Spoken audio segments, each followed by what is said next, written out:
Welcome to Arcade Beat, the show where we listen to soundtracks from video games and analyze them to figure out what makes them work, not just as a piece of music, but as a part of something larger. Ever wonder why the music to Mario 64 sounds exotic yet familiar at the same time?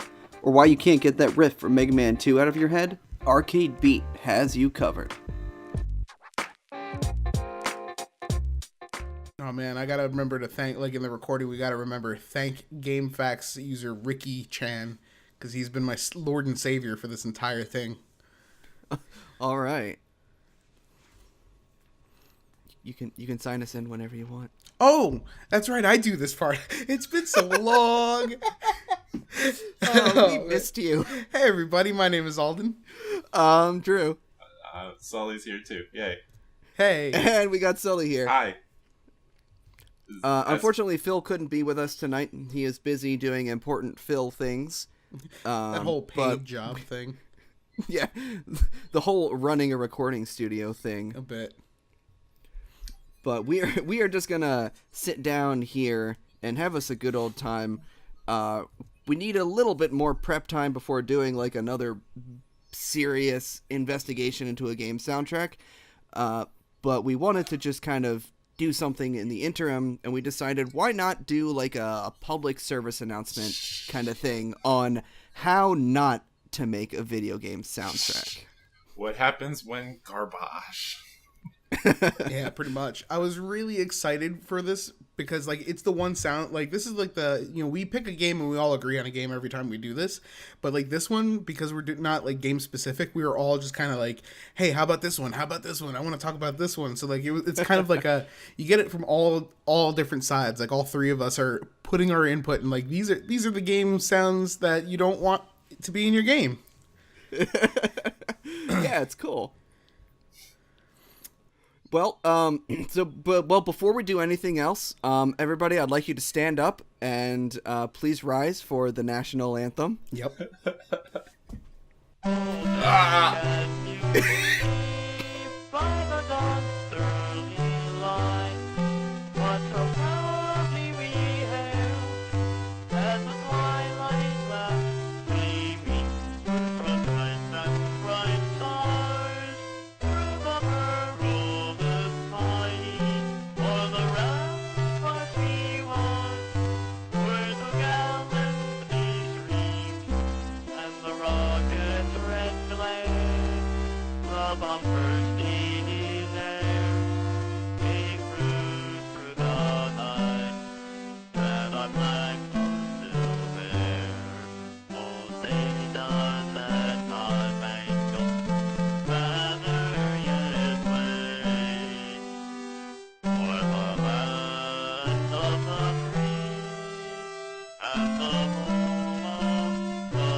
I turned it off because I don't need to hear the crowd noise. Yeah, no, you really don't know. John Madden. John Madden. All right. Question, guys. Yeah. Who's making the Fergie joke? Oh, you just did, apparently. Oh man. So there's extremely bad, and then there's almost offensively bad. If you're gonna do the national anthem, and don't get me wrong, I get that it's an early technology, but maybe just if they had just cut it with just the synths, it would have been fine. The voice is creepy as fuck. It's the same weird computer voice that's in that NASA game where you type and it says whatever you're typing. It's demon speak and spell, man. Dude, I don't know if you've ever tried to or if you've ever seen them try to because you have to program so you type the words out, and then you also type the pitch and duration in seconds that you want, or milliseconds that you want the thing to say it, and then it does it. It's extremely hard to do that. So just don't do it. Imagine how much effort had to go in to making it sound like a dude was singing on the NES. And I mean, I'm sure that somebody was blown away by it when it happened, but the later NES had like a PCM6 chip that like you could record something and then it, like, yes, it would be super digitized, but that's how they got that like the weird like voice in all the other games. Why not just do that? Shh, shh, shh, shh, shh. Do you think we should tell them? like okay, like let's talk about the composition itself, because like, all right, I'm gonna leave the synth out of it. I'm talking purely about the voice. The synth was actually fine, even though it was just like a, I guess, a square wave. Yeah, I mean, it's typical NES MIDI stuff. It's fine. Yeah, typical NES fare. But like, dude, the guy that got singing was super realistic in that he was pitchy, and like also he like didn't sing out all the notes. Like his rhythm was wrong. Right? Like yeah, he definitely had a couple of weird. He's not singing to the actual tune of the the MIDI that's behind the singing. They don't match up all the time. Do you think that was done on purpose? Like this wasn't like somebody actually out on the floor, on the basketball floor singing. It was just like somebody in the stands that was like already 3 beers in. NES quantizing? Is that what you're trying to get? Yeah. Like, oh man, like I don't like. Again, if you're gonna mess up a song, if you're gonna put like vocals in any song and you're gonna mess it up, that's fine. Everybody gets one. Everybody has a bad song here and there. Don't let it be the national anthem. It's kind of an important song. Maybe don't.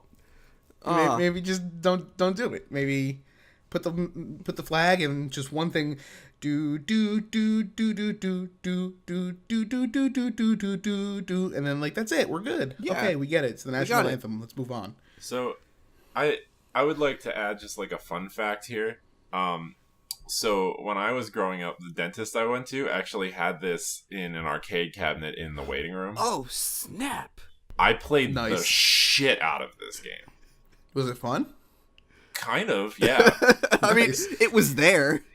I would also like to note that it's actually like an apt name to call it double dribble too, because you double dribble every time you dribble the ball. And the controls are a little weird, but like it kind of worked out the way it was laid out, in that you have to press the button for every dribble. And you don't move without dribbling. Oh, so, that's awful. So, like, if you forget to press the button and then you start pressing the button again, he's just like, oh, well, you double dribbled. Well, no, but you double dribble, like, all the time. Like you don't get called for it. You're just always, like, two-handing.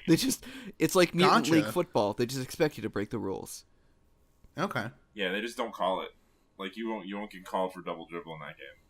So I was wondering, and I wasn't sure, but Konami made Double Dribble. So it was, in fact, a Japanese company butchering the American national anthem. Yeah, and like I get that it like, you know, I get that it was, you know you're not used to the source material. That's fine, but again, like if I was like a veteran and I like played this game, I'd be pissed. There would be a single tear rolling down my cheek right now. How could you? I also want to note that, and I'm just gonna like send this to you, Drew, so you can maybe like in video variants of this when it gets posted, pop it up on the screen, because I want to share the actual box art, not for the American version, but for the Japanese version, which was called Exciting Basket. Okay. All right, send it to me. I'll drop it in post. Yeah, it's incoming now. That was really all the input I had for that. Oh my. Oh. It's pretty great, right? Oh no, I can't wait to see this. Oh. So do I buy you breakfast or what's? Oh, all right. Well, unless you guys had any further notes on our national anthem. No, I mean, like, this one was pretty straightforward. Like, yeah, you know, again, you know, just like if there's any takeaways from this, is like from an actual music like perspective in games, right? You're doing a song, any song, if it's recognizable, you as the player get cued into it. So when there's something off, it's super noticeable. Think of it like if like Jeremy Soule, he did the Elder Scrolls, right? Right? I think so. I know he definitely did the Guild Warses. Okay. Well, think of like, you're listening to like the Elder Scrolls theme. Dun, dun, dun, dun, dun, dun, dun, dun, dun, dun, dun, dun. And like that right there is super noticeable, and then like everybody's clued into it and they're like, what happened there? You know, if we're talking video game music, you're doing something that you've created by yourself. It's okay to make a mistake here and there. It's okay to like deviate from common composition.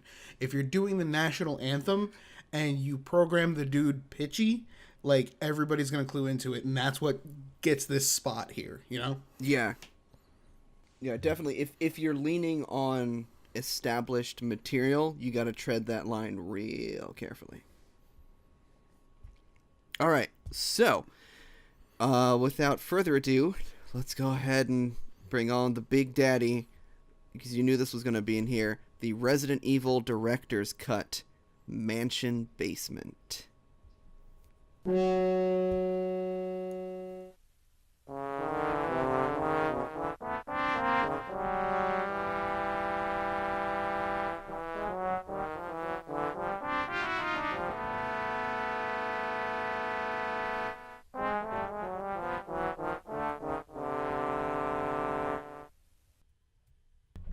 Okay, I can't anymore. After it loops, I don't know if you noticed, but it actually looped there. I twice. I didn't notice, actually. I was not able to discern a pattern. You kind of can't tell, but it does. It's actually, yeah. Oh, we're 2 songs in, and my ears are already rebelling against my face.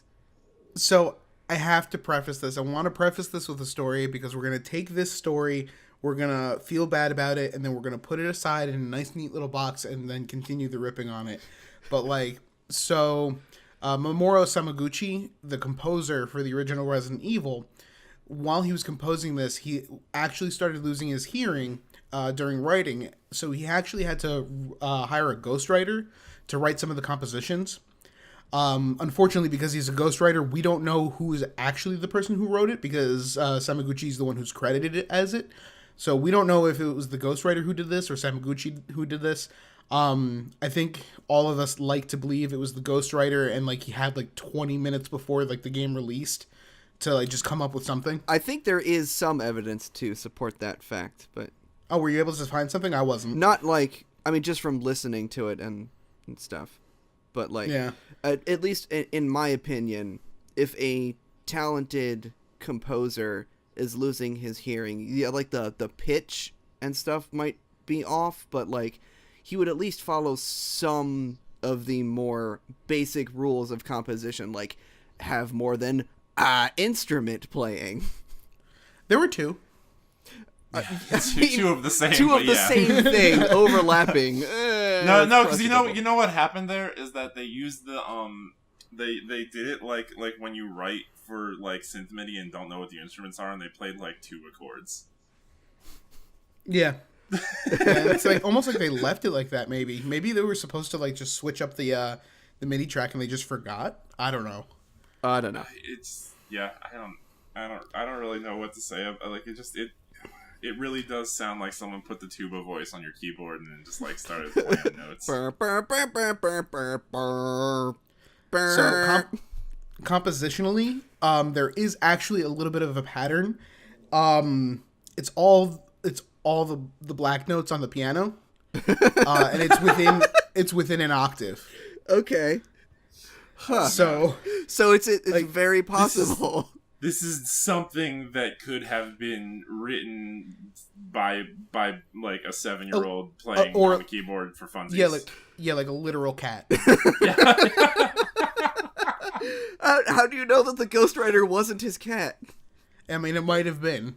It might have been. We don't know. I can't disprove that theory. Oh man. Oh man. So I do apologize, guys. I do have to take a quick pause break. Is that all right? Yeah, sure. Sorry about that little delay, everybody. Or I guess not a delay for you, because Drew's gonna edit it. Haha, magic. Drew, you should just like add 5 minutes of silence.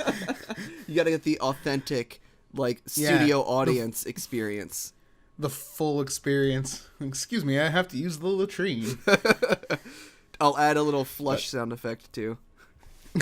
There you go. Cool. So, yeah, before we go on to the next one, I still have some, like, a lot of stuff. I'm going to try to condense it all down into as, like, a quick time as possible, but I don't know how it's going to work. Let's hear it. Despite what you might think, oddly enough, this was composed. Like, this... I mean, yeah. This wasn't just, like randomly, like, you know, done. Like, someone actually took the time to actually compose this piece. There's, you know, as atonal as it sounds, there is evidence of, like, descending motif. There's this part that goes, like, blue-de-bloop, blue-de-bloop, blue-de-bloop, blue-de-bloop in it. And, like, again, that's just straightforward, like, yeah, it's weird sounding, but it's, you know, it's like a thing that happens in music theory sometimes. The way you're describing this is like someone doing an archaeological dig. Like, we're trying to figure out how the Mayans lived their life. It's like, well, if you look closely, there is evidence that they actually practiced basic arithmetic. Like, yeah, no, totally, but, like, I know, I don't want to, I don't, yeah, sorry, go ahead. You said it's all the black keys? I think so. I think it's all the black keys. Okay, because the thing, just to smatter in a little bit of music theory into this for some reason or another. I don't know why we're doing it, but I'm gonna do it because that's what we do here. It's your job. If it's all the black keys, then it's like technically pentatonic.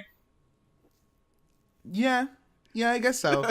I mean, I'm not gonna sit here and say that there's not any accidentals. It certainly sounds like I mean, as a matter of fact, now that I think back on it, there has to be, because we get that, like, dissonance. We get that like minor second dissonance. Yeah. Of, like, two keys right next to each other. So so I have to be incorrect on that first assumption.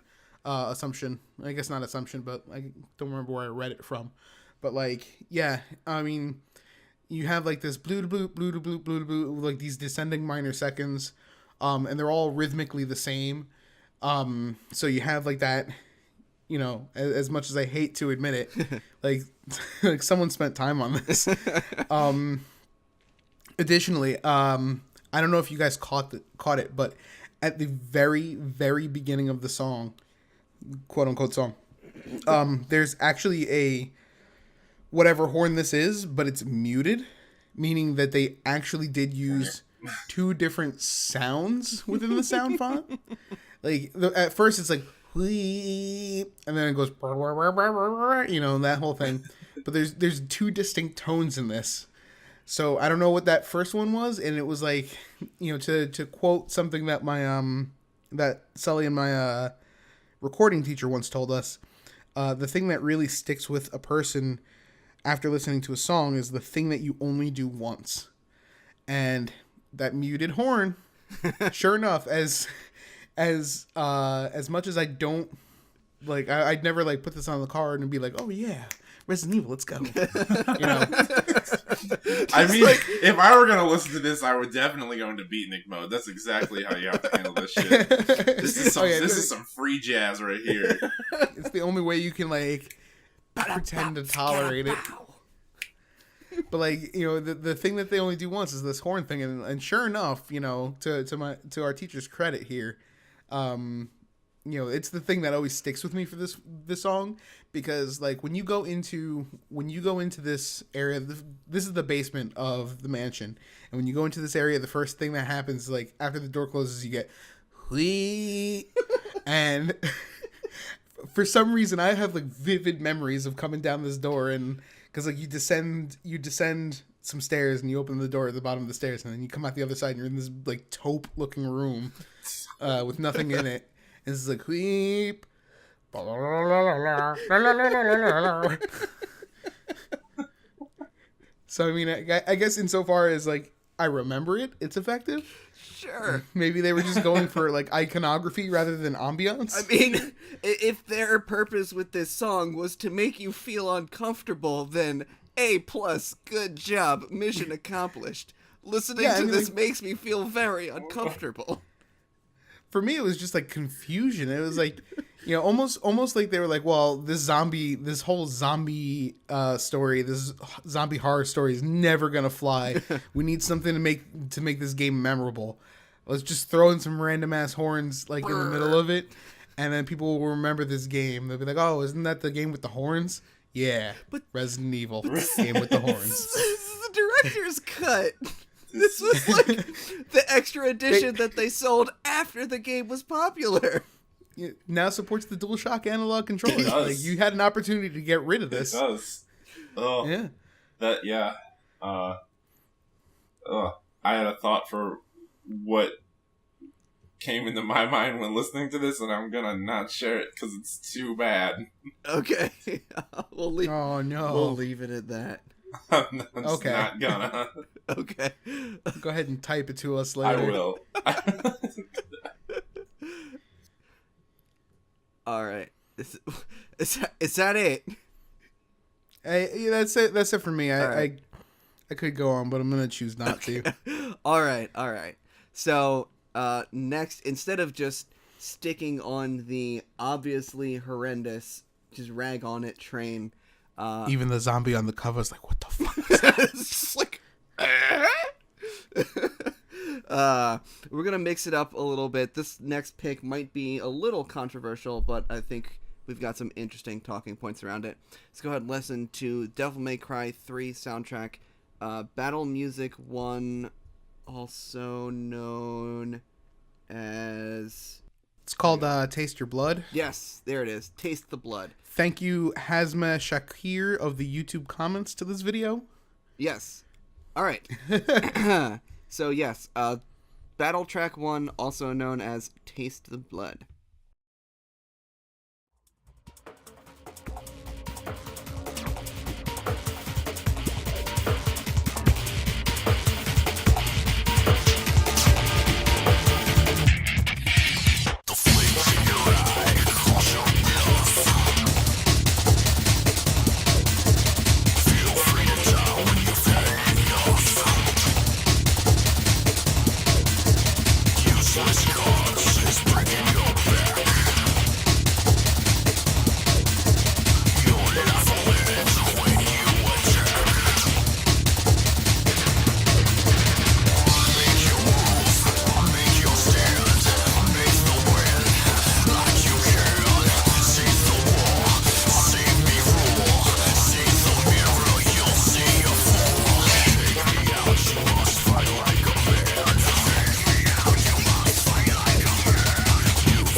Oh my god, guys.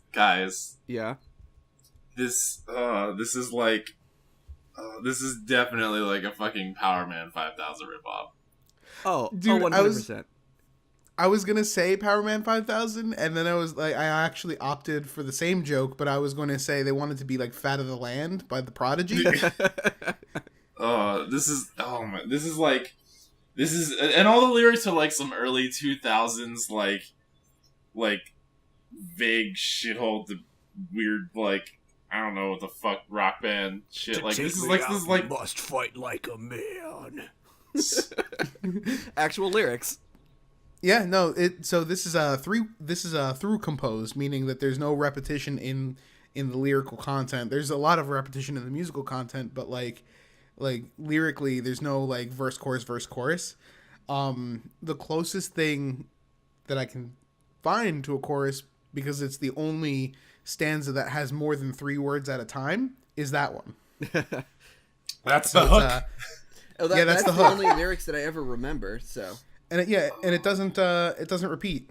No. So again, more evidence for our teacher saying, like, the thing that you do once, that's what people remember. This is But this is like a shittier version of a Meatloaf song. it really is. my favorite lyrics in this, from the same stanza. Well, you know what? Let me just give you the whole stanza. There's like one guy who says the thing, and then there's a guy in the background who screams the thing. So it's like, to take me out, you must fight like a man. To take me out, you must fight like a man. You're right. So it's, to take me out, you must fight like a man. Then repeat. You've yet to prove that you can. Then you repeat. I see your might, and it compares to something. That is, if something is nothing. oh, burn! Snap! That is some Sick that is burn. some like Shakespearean poetry right there. Cut my life into pieces, guys. This is my last resort. Some Papa Roach. Yeah, no, despite everything, like, I don't hate this song. It's I not do. like I I mean, I have fond memories of playing Devil May Cry 3. sure. And this is a soundtrack to one of my favorite games, but like, taken apart from that, it's not a great song. It's not because they did all this like you know, gothic baroque style shit, and then they just like decided to like let Shooty do a bunch of stuff also.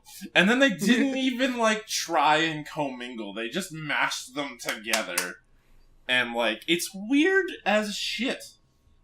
It's true. The Devil May Cry series definitely has this really heavily steeped gothic theming going on. It's just but like, they decided to completely ignore that aspect of the aesthetic and focus purely on, like, this is an action game. well, they don't always though, because they don't when you're not in action. Like, there's definitely true. tracks that are like very like baroque organ sounds and stuff like that. Yeah. They just also like 1 and 2 they didn't do this, I don't think, but in the third one they were like, Shooty HD can do some stuff, sure. And Yeah. I don't know why, because I hate everything he shows up in. First off, I just historically hate everything he shows up in. But like, oh my god, it's just so weird and bad and out of place, and like, It's contrary to like what you've expected from the game thus far. Like, I know that there has to be some like drum and bass in the first one and the second one, because I've played those, and I do distinctly remember that there is a little bit, but it's muted. It's in the background. Like, if you're fighting something, like, again, you know, take the lyrics out, just leave the and the break beat, and then you're fine. yeah. Like, that's what I'm used to from like the first one and the second one, and then this one they're just like, yo, let's go up front and center, give us a singer. Like, guys, you don't always need to put a singer in rock music. Like, you can have instrumental rock, you know? Especially because it's literally just while you're fighting things.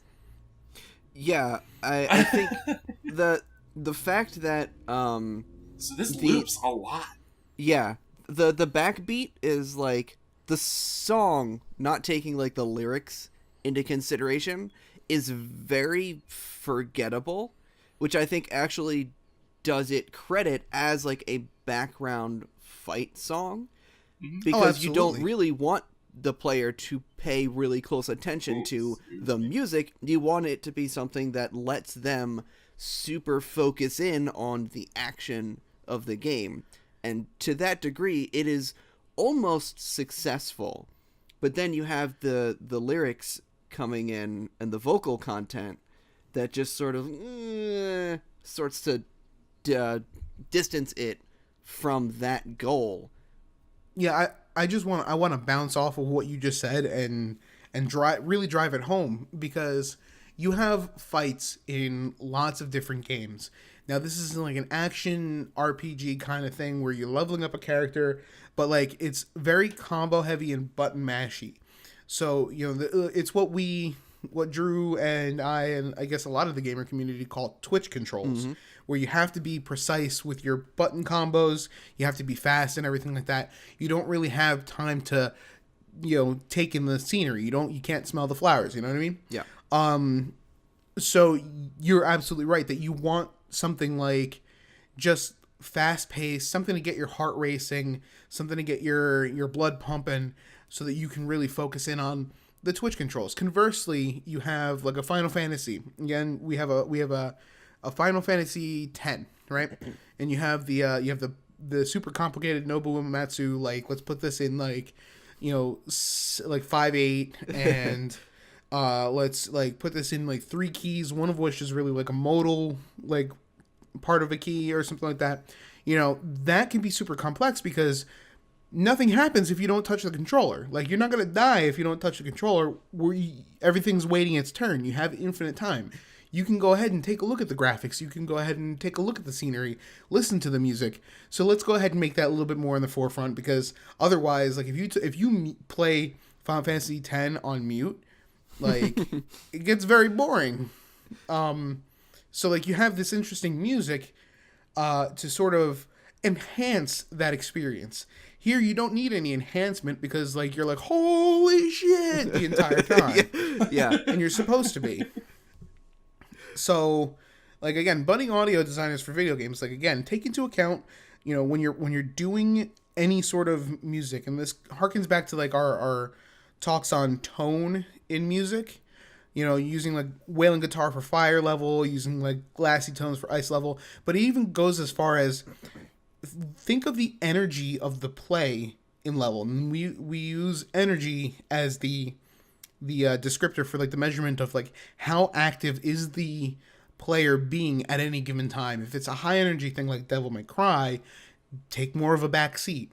If it's a lower energy thing like a puzzle game or like a Final Fantasy or something like that, you can go ahead and be more in the forefront because you have more space to do that. Also, make your move, make your stand, make the win, like you can. He's like actively taunting the player. Yeah. I guess that's kind of like appropriate given the context of like where you hear this, yeah? Kind of. I mean, I don't know. You could also consider it like Virgil taunting Dante, but I don't know. That might be a bit of a stretch. Well, I didn't have anything else on that one. No. So let's delve right back into the world of ear-bleedingly awful and listen to Sonic Chronicles: The Dark Brotherhood, Central City.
I think we're good.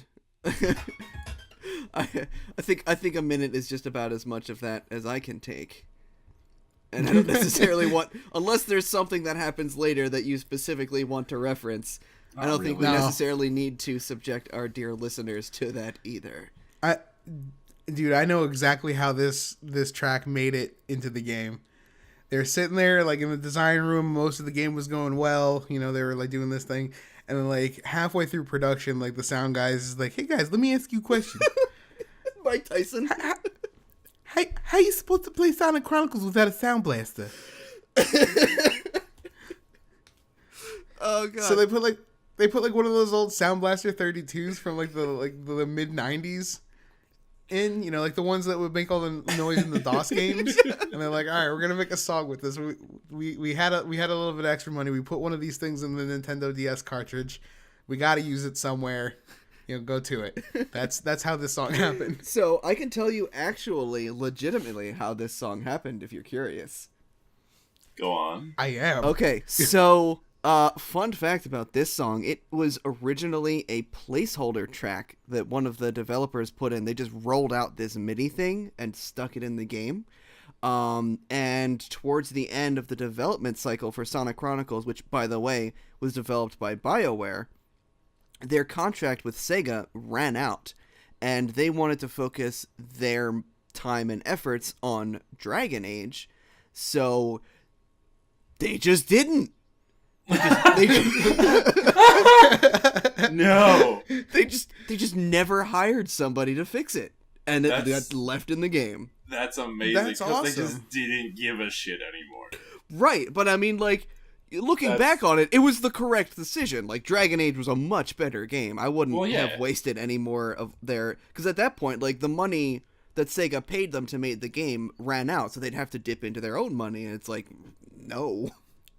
Could you imagine if this track made it into Dragon Age? Yes. So, Like you're running around in the woods and like there's the dark swan and everything. It's like dee, dee, dee, dee. all right. Have either of you played Sonic Chronicles? I have, actually. I played I it to have not. completion. Why? Because I had to know. Like, Drew, I don't know. Drew, I've YouTubed it very not at all extensively, and I just have to like. Is this a Sonic game where you don't run fast? Yeah, it's an RPG. Yeah, that's Sonic with game. a lot of just dialogue scenes, from what I could tell. I mean, yeah, it's a like- BioWare RPG still. It's just like text, yeah, it's just like it's BioWare. text dialogue screens, and then you have to do turn-based fights, and that's like the entire game. There was a fairly interesting like DS touch controls thing with it's kind of like Super Mario RPG, except like you had to do specific touch gestures when you were doing attacks to get like bonus damage and stuff. It wasn't. I don't care. I want to run fast. I don't see the point of making a Sonic game if you don't run fast. I don't know why this couldn't be something else. Chronicles. Kind of the point of Sonic. Yeah, exactly. It's like I want to play a Mario game, but there's no jumping. That's another thing to highlight. That's an interesting point that you bring up. Would you say that like anything in the Central City soundtrack that we just heard, No, not Sonic-y at all. Yeah. not Sonic-y at all? It's actually it's like Sonic is one of those games who's like legit known for at the very least having some pretty good music. Yeah. Like, you know, you have like the Genesis era with like Green Hill Zone, you have Mystic Cave Zone, like you have the Theory Not Theory that Michael Jackson did the writing for Sonic 3. Mm-hmm. Then you have like the CD era or the Dreamcast era with the two Sonic Adventure games that have like legit good music, even with like the Crush 40 coming in. And Yo, I love Crush 40. All right, I'm just gonna put that out there. Like there's a little bit of a standard to be met with Sonic Chronicles, or you know, with Sonic, and like not that all the music is gems, but like all the music is okay. And then you have this. Like this is so far removed from like what we assume to be a Sonic sound. It's true, and this Which isn't is weird to say. This isn't necessarily indicative of the Sonic Chronicles soundtrack as a whole. Like the soundtrack, it's as a whole was not like a awkward MIDI soundtrack, but God help me, I could not tell you what any of the rest of this game sounded like. There were 0 memorable tracks in this entire game, and that is not. There's one. Well, okay, for all the wrong reasons. Yeah. But this is not the kind of experience you expect when playing a Sonic game on any front. Did you notice that like every sound in this, including like the bass, the high end, those little like they're actually all the same like synth tone. Mm-hmm. Oh yeah, no, super boring. And it's a bad synth tone. Yeah, it's not. Like it's not. it's both gritty and like And it Like, this track on YouTube, and I could not bring myself to listen to it long enough to tell if it loops on YouTube, but the YouTube link is 5 minutes and 24 seconds long. I am, like, honestly a little surprised that somebody put this much effort into making a placeholder track for the Central City song. Oh, they didn't. This thing loops like 4 times in this video. Oh, thank God. Yeah. I don't know why the video decided to loop it 4 times. Why not? All right. It's maybe a minute long. Okay. All right. I got about a minute in and decided we had to stop. So. Yeah. All right. Yeah. All right. Okay. Question answered. So yeah, I mean, I don't know that there's much else to go here. Like this, it's very hard to explain, like, thematically.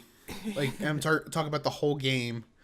A, because I haven't played it, and B, because, like, the idea of a Sonic game, like Sully said, if I'm thinking Sonic, I'm thinking go fast, and that's about it. I'm not thinking, like, let's have a BioWare RPG with, like, dialogue trees. But, like, even in, again, just saying RPG should make you think, like, okay, we can bring the music a little bit more to the forefront because there's not going to be a lot going on otherwise. There's going to be a lot of talking, blah, blah, blah, blah, blah. And this is why composers like Nobuo Uematsu do so well, because they're actual composers and they can make all these intricacies happen and everything like that. Like, if you think of, like, even just, like, the town song, pick your favorite Final Fantasy, think of, like, the song that happens when you're in town. And it's got a lot more meat to it than this does. You know, so we're comparing apples to apples here now. Like, this is bad because A, it's annoying, and B, it's basic. You know, you have, like, It enjoys you pumpkin have some, spice lattes. yeah, like, you have a couple of cool things here. Like, I will admit that it's kind of a cool flourish, and if it was maybe like light bells, it would work a lot better. Yeah. You know, if the bass, instead of being like, literally sounds like some dude going you know, Right. if it was like an actual bass tone, and you can do this with synth, it's called the sine wave. Just doing that would have just rounded it out so much better, to where, yeah, it's still not, like, in depth enough, but it's at least tolerable, you know? Right. And I guess it all comes back to the point that, like, this was made as a placeholder track. Like, the person who composed this was not expecting it to ever actually be in the released product. So if there's any takeaways from this example, it's be careful what you use as placeholder, because you might not get a chance to circle back around to it. Yeah. All right. Well, let's go ahead and keep the pace going, Sonic style. And we're going to listen to a track from a video game that is near and dear to my heart. Mega Man 8, Clown Man.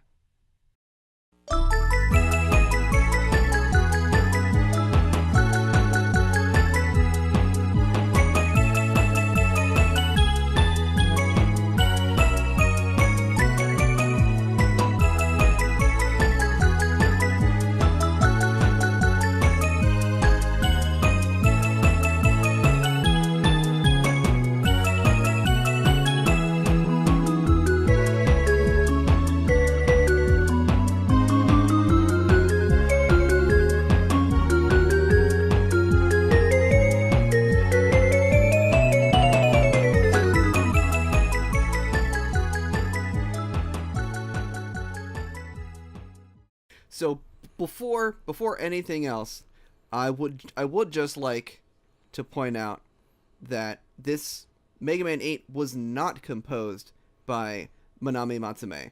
So if you're noticing a distinct difference in quality between this and previous Mega Man games, that'd do it.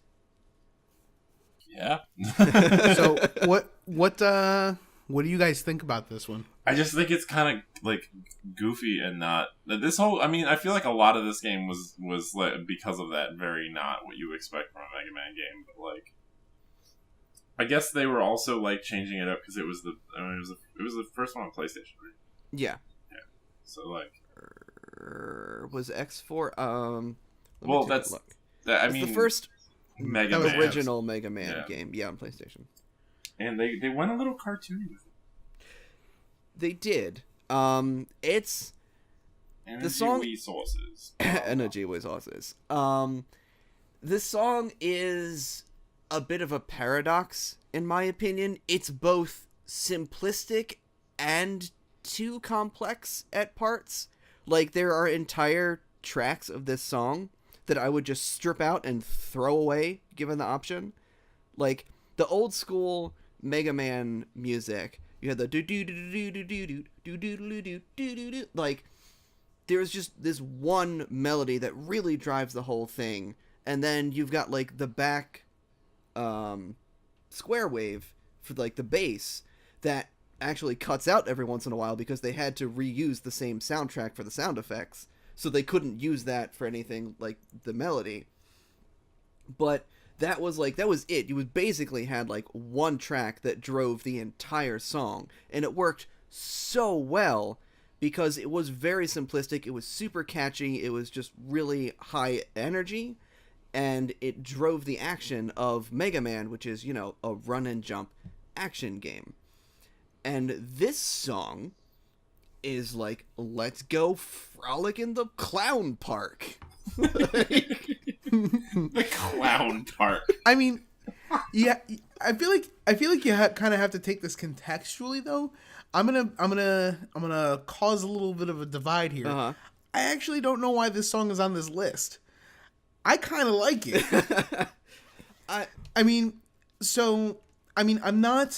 I'm not as well versed in the Mega Man universe as you guys are. Mm-hmm. But like when I see Clown Man, I'm expecting something a little lighthearted. I'm expecting something a little silly. Sure. And I think that this actually did do a good job of keeping momentum while actually being that little levity kind of thing. Particularly with the bass in this. I like that they keep that like walking bass, and yes, it's not like as fast paced and heart pumping as the originals, but I think it still did it justice. You have this like walking bass line, do do do do do do do, something like that, and it's keeping the nice motion there, so that the melody with the bells, the that whole thing can go and sit on top of it. I don't know. For me, like it's not. I mean, we're not talking. It's not a Spark Mandrill. I agree, but like, I don't know. I don't think it's all that bad. I'm raising my hand. Yeah, Sully. Yeah, go for it. So in my mind, the reason this is on the list is not because it's an individually bad track. It's because it's an example from an entire soundtrack that took a huge shift and doesn't really match the series. And so it's not that it's like a poorly written track to me, it's that it was weird to place it, if that makes sense. Like it's not Sonic music where we're expecting Sonic music. Yeah, it's not Mega Man music where we're expecting Mega Man music. And I can get that. And I think it's really funny. I actually do think it's kind of funny that we ended up using Clown Man, because you bring up all the lighthearted stuff and everything like that, and you want it to sound a little lighthearted, and I agree with you with Clown Man in mind, but they did that for like the whole soundtrack. There are some tracks. There was one. I was also thinking of using the opening level song, and the opening level song. Maybe that would have been a better choice, but it's just kind of like boring. And I think the big reason that I wanted to put this on the soundtrack is not that it's like, Resident Evil director's cut bad, but as a whole, it's just kind of okay. And I wanted to have an example of something that just like didn't quite hit the bar of quality that was expected of like the franchise that you've come to expect. Yeah. So actually, you know what? Can we do one thing? I have one point just in answer to one of your points, and then can we actually listen to that one? Because I'd like to hear something from the other. Yeah. I don't recall these the way that you guys recall these. So, yeah. But my one point you made mention that like the earlier games in the series had just like two things, and one of them had to be used for the sound effects sometimes. There is a video by Extra Credits on game music that sort of resonates with me, and I think it applies here. So they make mention that we all like to say that old game music is better because it was like, it was more, it was more thought out melodically, etc. That's actually kind of not the case. So if you think about this in context to the real world, and I mean that not to sound derogatory. I mean that to sound like in the real world as opposed to in the video game world. So this was the first Mega Man game that hit the PlayStation. This, I believe, was fairly early on in the PlayStation's life cycle, right? Yeah, as far as I can recall. 1996, so yeah, pretty early. Yeah. So the one big thing, especially coming from a company like Capcom, is they're big on, and as much as nowadays they don't seem like it, they're big on pushing the console that they're working with as far as they can. And you can see that in evidence with like the Super Nintendo with like all the Mega Mans there that they did. You can see that with the latest consoles with like Street Fighter and stuff, stuff like that. You can definitely see that with Monster Hunter World that just came out. Like, it's a very, exactly. very ambitious game. And they actually did the same thing here in Mega Man 8. So the thing about the old console is you're absolutely right. You had four sound wave channels through which you can put a triangle, a square, or a sine wave. Then you had one PCM6 channel, which was the noise channel. That's what was commonly used for drums. So what happened was, as you were layering things, so if you think about like the that you reference, there's actually two sounds going on there. And they're in thirds, playing the entire time. And then you have the bass, which is the third thing. So like if there was more than two sound effects, you're right. Something had to get cut out. The thing about Mega Man 8 is it was the first game that was a Mega Man title that was on a CD, and you didn't have to use these sound fonts that you did in the Super Nintendo. You didn't have to use the beeps and boops from the old Nintendo. You could put whatever you wanted in it, right? So, within reason, because there was a space limitation. So the composition of this is showcasing that. It's actually because like, hey, look at all the cool sounds we can do. Now we can flesh this out and we can make this, a big thing. This is like the equivalent of going from, think about going from like this and then listen to the Halo theme directly afterwards. You're going to say that like, are you going to say that like the Spark Mandrill theme is better than the Halo theme? And this is the actual, I think, comparison that they do in the Extra Credits video. So I want to give them credit where credit is due. But in actuality, the Halo theme is much better composed, and it's bigger and it's great because it has all the availability of like real terrestrial music rather than a limitation of four possible sounds. So just to bring that point home. That's what I feel like Capcom was doing here. And that's why I feel like there was just a shift. Like, yeah, the old stuff is cool and it's like, melodically fantastic. I don't want to knock anything from that, but this is them showcasing their ability to do more. Yeah. I think that maybe, and this is my opinion, but I think with this one, they got a little too focused on the fact that they could add all of these bells and whistles to their soundtrack. And maybe, the whole less is more kind of idea might have applied to this soundtrack. Well, and even beyond that, like you could flesh things out more and still write something that has like a singular voice melody line. Like the Halo theme is a great example. Yeah, absolutely.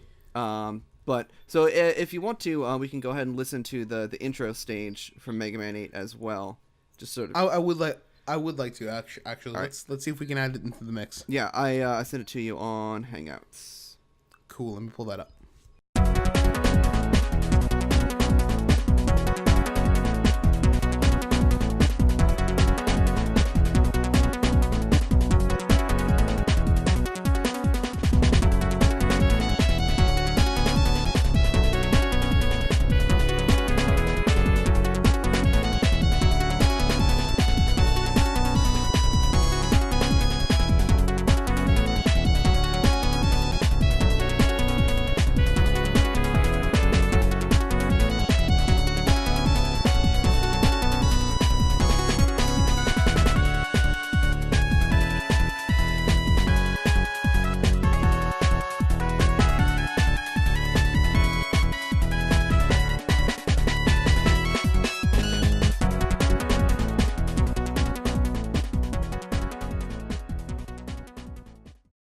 Okay, so this one. I'm not even really upset at this one at all. Like, this one actually sounds a lot like a Mega Man track, just with, like, use it. The only thing that bothers me on this one is the, like, tones of some of it. It's boring, but, like, it's not, like, it fits the aesthetic, like, compositionally.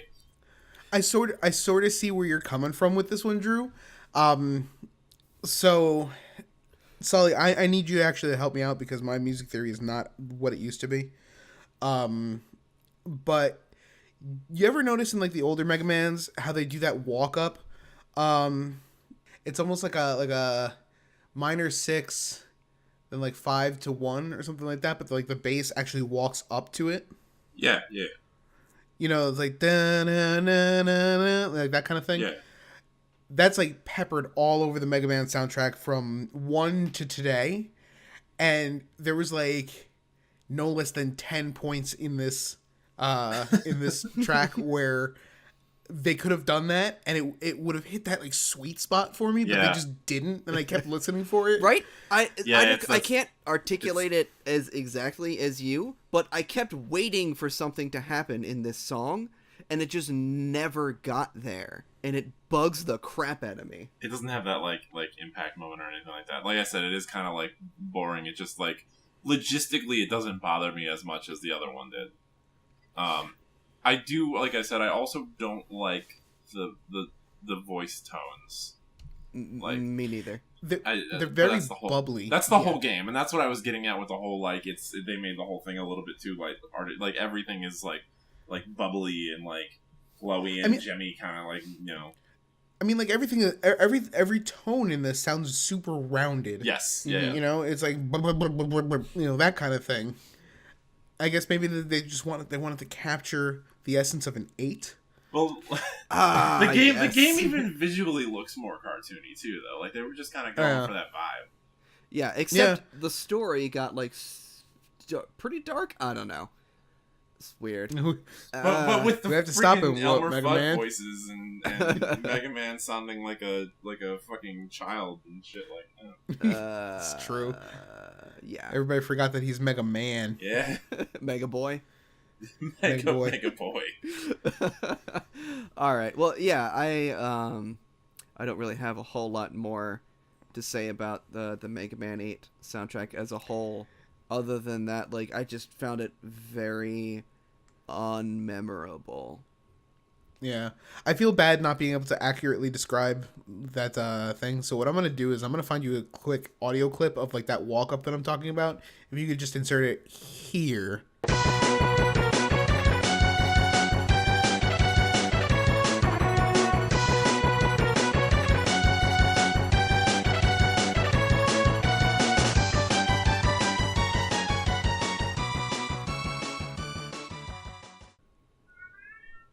That'd be great. Thanks, Bruce.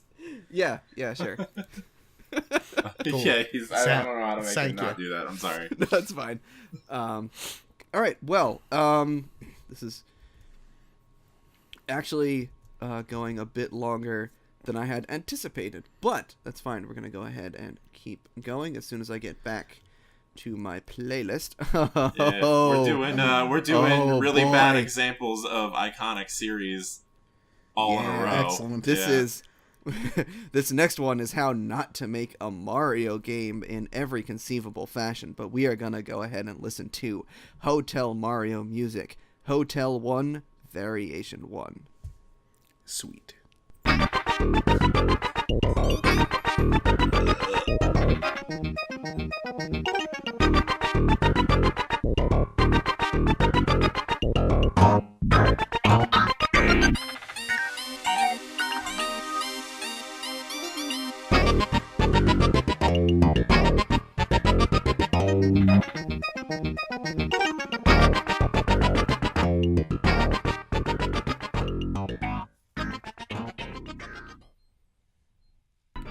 That's it. Yeah, I'm not looped, but like I'm good. I mean that yeah, no, that was Yeah. It's 47 seconds. That's about as much as anybody can take of that song. And yet that song plays the entire time that you're in the first hotel. And it says Variation 1, and to be fair, There are a couple variations. I listened to them all. They all sound exactly the same. Nice. I mean, it's kind of unfair to rip on this because, like, first off, we're talking about a CDI game. My boy. Like, Yeah. my boy. I did it. Also, it was like an offshoot licensed like puzzle game. So like, yeah, I don't. Sure. Yeah. This wasn't, Nintendo behind. This was produced by Philips. Yeah. It was. I mean, this is just the perfect example of somebody really trying to ride the IP as hard as humanly possible. Yeah, I mean, let's get to the music. Wait, guys, real quick. Yeah. Upon its release, Hotel Mario received mixed to somewhat positive reviews. I just want to put that out there. course. That's a lot better than I was expecting. But Electronic Gaming Monthly commented that Hotel Mario's gameplay was simple yet addictive. Huh. All right. Yeah, because I mean, like, this was back in the day where, like, people were like, "Oh my god, CD games!" Well, it's true. I guess you gotta take it with a grain of salt. Got a 7 out of 10 on Video Games, the Ultimate Gaming Magazine. Oh Amazing. crap! I'm sorry, Alden. You wanted to actually talk about the music? No. I just found that really amusing. I'm sorry. Good. I mean, It's there's just way too much going on here. Oh, yeah. I mean, just to follow up on your less is more. Composer Jack this Levy is really into fusion, guys. I don't know if you noticed. He really is. He had clavinet in there. He had this weird duck synth, like the duck bass. What was that like really muddly bass thing? Is that what you're talking about? Yeah, yeah, and then like halfway through, he just like had these like random clavinet like funk chords. It was like, it was like, what if you took like Larry Graham out of Graham Central Station and made them play like some weird fusion like song, right? Like, okay, here's your jazz charts, and they're like, we don't know what's going on here. Where'd you take our bassist? What have you done? Hey, Pat Metheny, we kidnapped you, and here's $5. Make us a Mario song. It's like giving Jaco Pastorius a guitar and say, go to town. Oh, that was the nerdiest series of jokes. It really was. Point. It really was. I feel If a little bit anybody ashamed. out there got any of those, you get 5 brownie points. You get 5 brownie points. Email us and tell us that you need your 5 brownie points. And... Send me an email to this website and I'll mail your pizza roll. But like, yeah, there's just so many things going on, and like everything has a different rhythm. Okay, let's talk rhythm for a sec. Let's talk rhythm Yes. in video games, because there is some things that you want to mention. So having a single defined rhythm. Let's take the easiest thing. 4 on the floor with a snare drum on 2 and 4. So doom cat. Like every song has that. Like you know that beat, right? The reason that that's so effective is our brains can process it easily.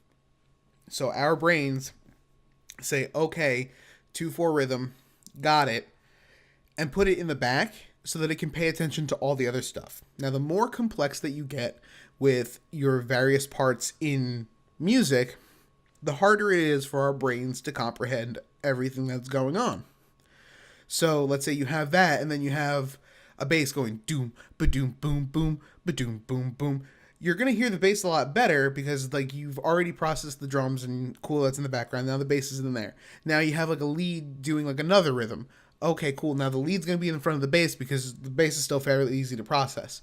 You keep doing that, and eventually you're going to get to a point where like, I don't know what's going on anymore.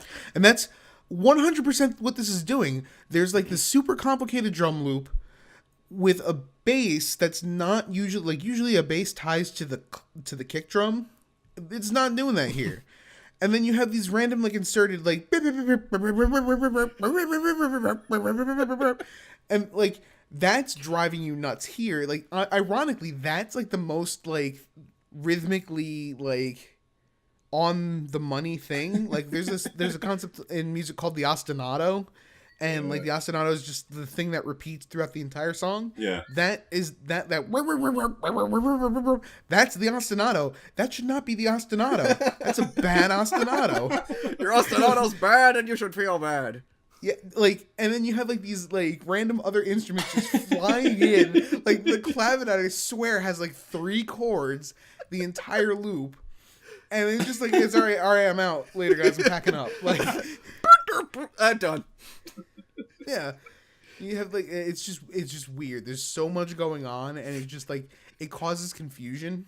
So the way I want to tie this back to games is it directly correlates to the metaphorical heart rate of the player. So you think Mario 64, the water level, right? And everything's do do do do ba ba do ba do do do do ba ba do ba. You know, you have that, and that's very calming. So the player's gonna relax, and they're gonna sit back, and they're gonna be like, "All right, cool." And then you have like, you know, the Devil May Cry thing that we listened to earlier.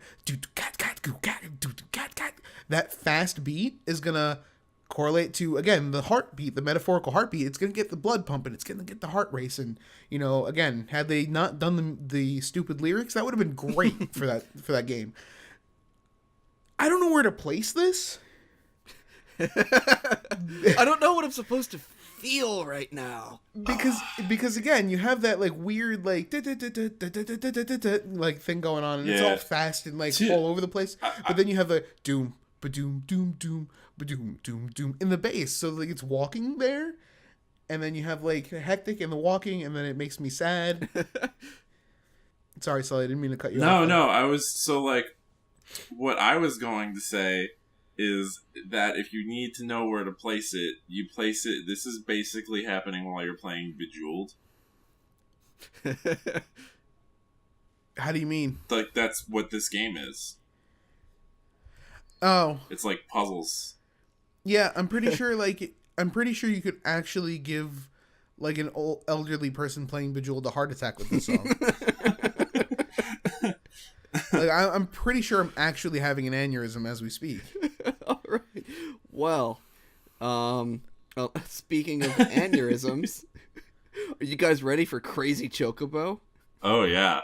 Yes. All right. I love this. Let's go ahead and listen to Final Fantasy 13-2, Crazy Chocobo.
This is, in my mind, this is both the best and the worst Chocobo song in the entire series at the same time.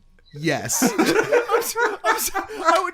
I just want to point out one thing. He says the Choco Rodeo.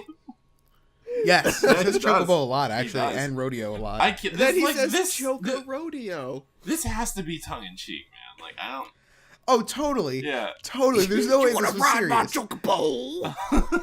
Like, this sounds like it was written by Psycho Stick. Yeah. If you've never heard Psycho Stick, listen to them on YouTube. I recommend I'm a Dog and I Like Socks. Oh, I love I'm a Dog and I Like Socks. Yeah. Yes, that's great. It's great. Like 100%, this is tongue in cheek, and I gotta say, unironically, this is probably my favorite Final Fantasy track of all time. It's a lot of fun, and it's like It really is. It's like well performed and everything, and like it's just so goofy because it's A, it is the Chocobo theme, and B, the lyrics are ridiculous. They are. Everything about this is absurd. They just wanted to scream absurd here, and I get what they were trying to do. I'm actually one of the. I think I'm probably one of the 4 people who actually played Final Fantasy 10 or 13-2 to completion and didn't hate it. It's not the best. We're not talking no Final Fantasy 7 here, but it's not the worst. Sure. And I got to tell you, this thing has no place in the soundtrack or in any soundtrack for that matter. Like, had they been a Black Mage song? Yeah, had this been like you watch all the credits and then they like Marvel style like have like Chocobos dancing and then played this, I'd have been all aboard. I'd be like, that is the best thing about this game. But like they put this in. This is the actual riding a Chocobo song. I would like to point that out. Yeah. Yeah. You get the Gisal Greens or whatever they are. You get the Chocobo, and then this plays as you're sauntering about. You guys are like you're not even going that fast. If this was like Sonic fast, you were running around Sonic fast, I'd have been like, okay, cool, I get it. But like you're sauntering about, you're just chilling out. You're on a Chocobo. It's like you're strutting your enjoying the stuff ride on a Chocobo, and you want to ride my Chocobo?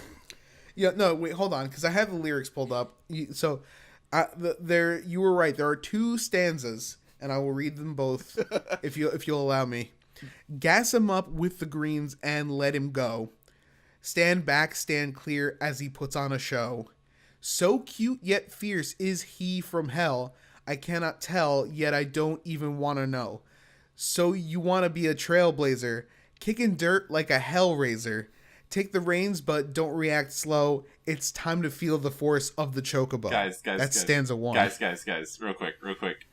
If you just read it out like that, it legit sounds like Kid Rock wrote a Chocobo song. It really does.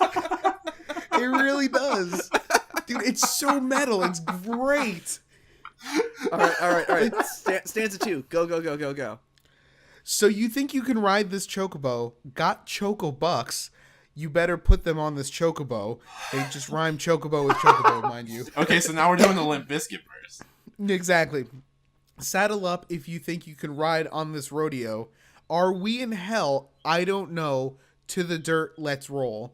You're loco if you think you're gonna hide this Chocobo. Everybody's gonna want to ride your Chocobo. It's Choco Loco style in a Choco rodeo. Gonna ride him straight through hell in this Chocobo rodeo.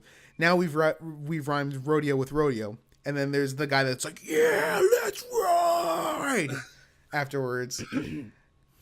Yeah, like if you listen to the rest of the soundtrack, the whole thing, it almost sounds like an Enya thing. It sounds like Enya wrote it. Everything's all like you have like these high, like breathy female vocals and bell tones, and everything's really like, even the fight music's just kind of like, you know, like in the back, and it's just like, you know, like kind of like an industrial synth pop kind of thing going on. And then this happens, and it's completely 180 to everything else in the game. That it's so jarring. It actually is kind of scary the first time that it happens to you. It's like, what did I do wrong? And like, don't get me wrong, I love thrash metal. Like, I love this kind of music, which is why I say it's probably my favorite track in all of Final Fantasy, because I was tickled pink when this happened. But it has no place in this game. It really doesn't.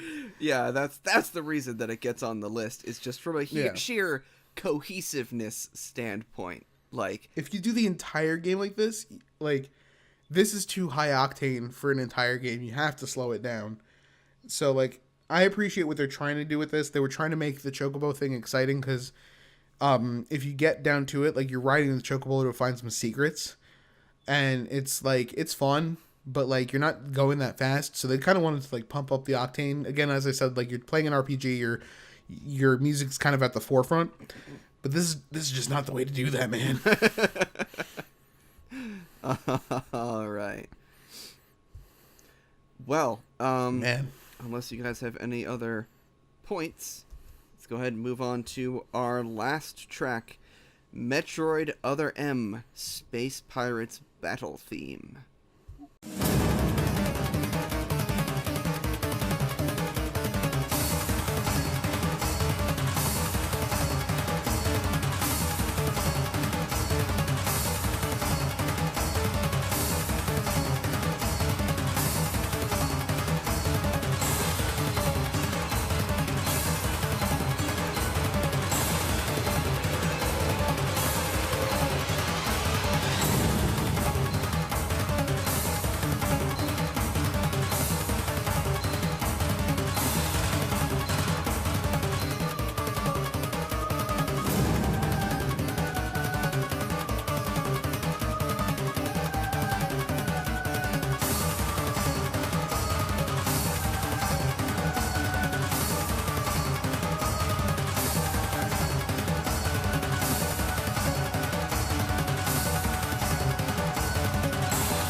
I don't know about you guys. I'm pretty good. Yeah, no, we're good.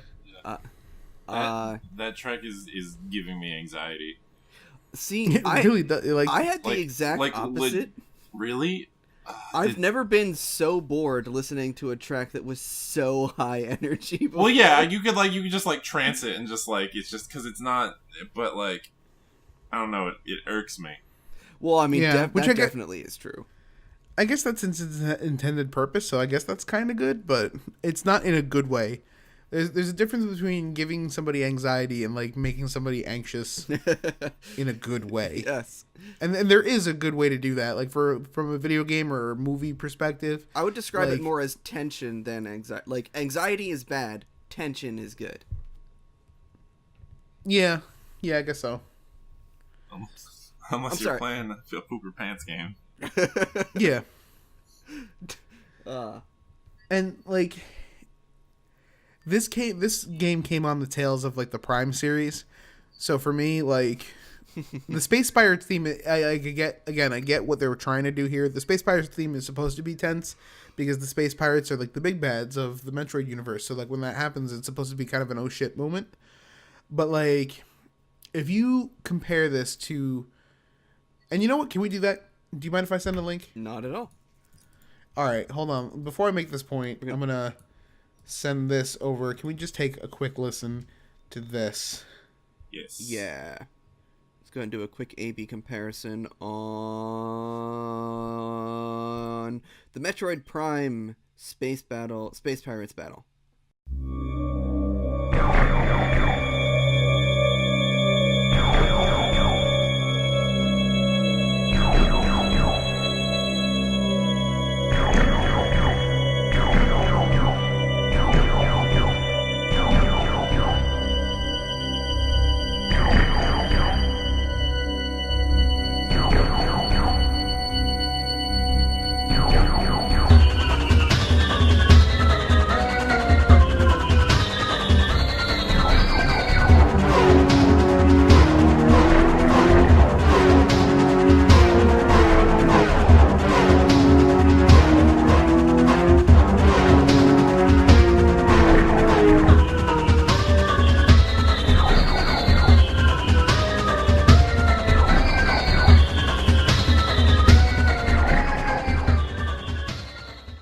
So my point being, like, if you're going to be tense and if you're going to be hectic, that's okay, but you need some modicum of control.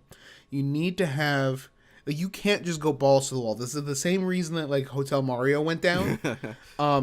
You can't just go ape shit. And the reason isn't, like, don't get me wrong, you know, if you're creating music for music's sake, absolutely do whatever you want. I'm not gonna, you know, I'm not gonna sit here and say like any one particular bit of music is bad.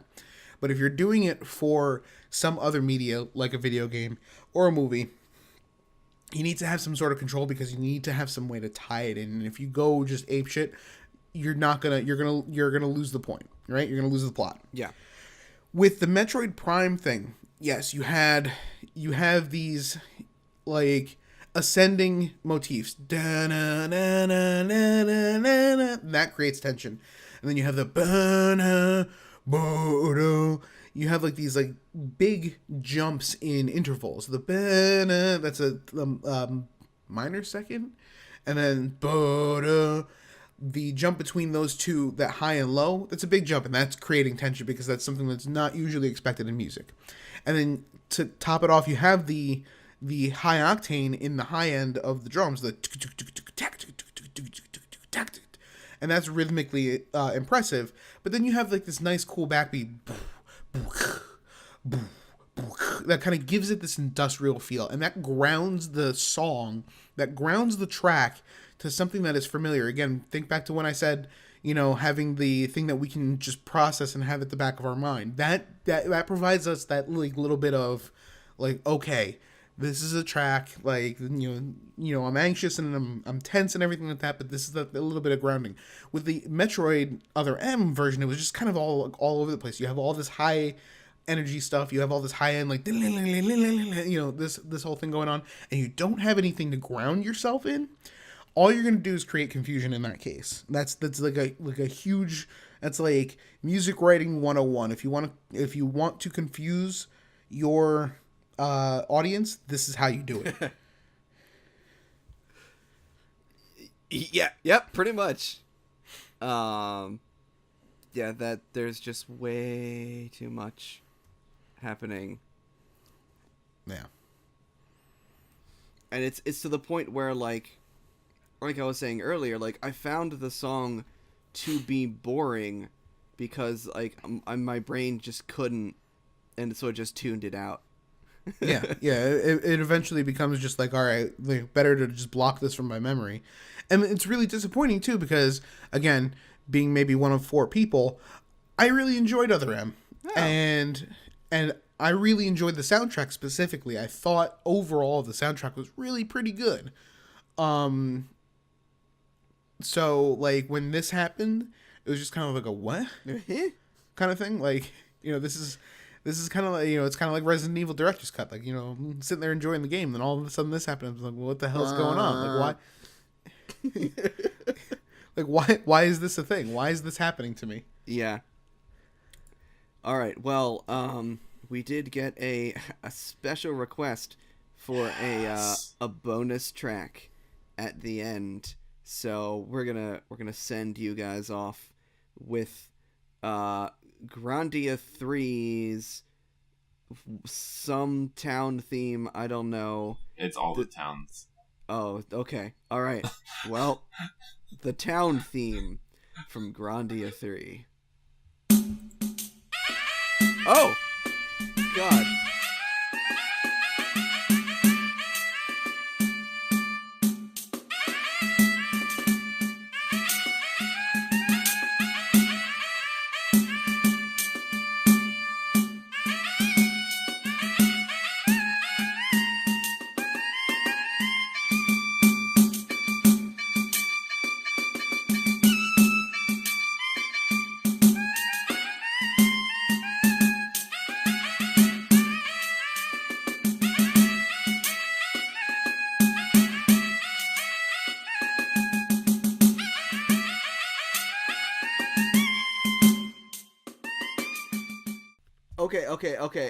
Okay. I get it. I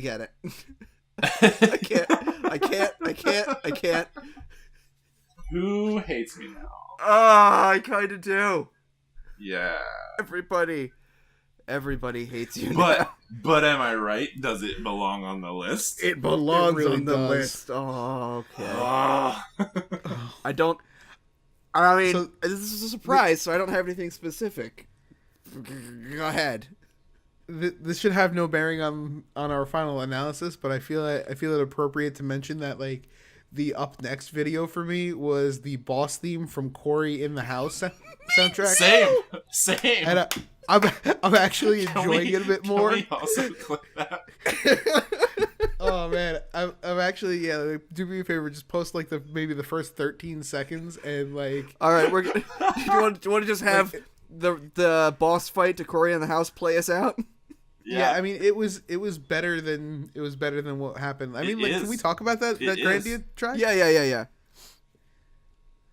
Go ahead. Yeah. So I don't know what sort of like whistle sound they're going for, but like that's super front in the mix. Like there's drums that I actually kind of thought were cool, and like maybe again if you don't have that like that thing going on, and just have the drums, it'd have been perfect. But it was like everything else happened. It's like trying to do a snake charm. Why? I don't think Grandia has anything like, you know, snake charmy or like stereotypical like, you know, Agrabah market or anything like that. I don't think it does. I don't think so. I don't think so either. This game doesn't, you know, the music just doesn't fit. And it's also bad. It is, yeah, it's terrible. Yeah. Okay. Sully, why would you do this to me? I don't know. Maybe like subconsciously I've got some like grudge to hold against you or something. Oh man, I'm gonna have nightmares about that track. Wow, for the internet. Anything for the channel. Exactly. So I don't know. I guess that just about closes us out. Unless you any closing comments here. I think we should just play ourselves out with the what was it? The boss Corey in the fight house, from boss Corey. fight. Yeah. All right. Honestly, enjoyed it better than I did the Grandia thing. Same. Have fun. Have fun listening to Corey in the house, guys. Next time we'll listen to something else. Enjoy the rest of your day. 'Cause, I have not enjoyed the last 5 minutes of mine. See you guys later. Adios.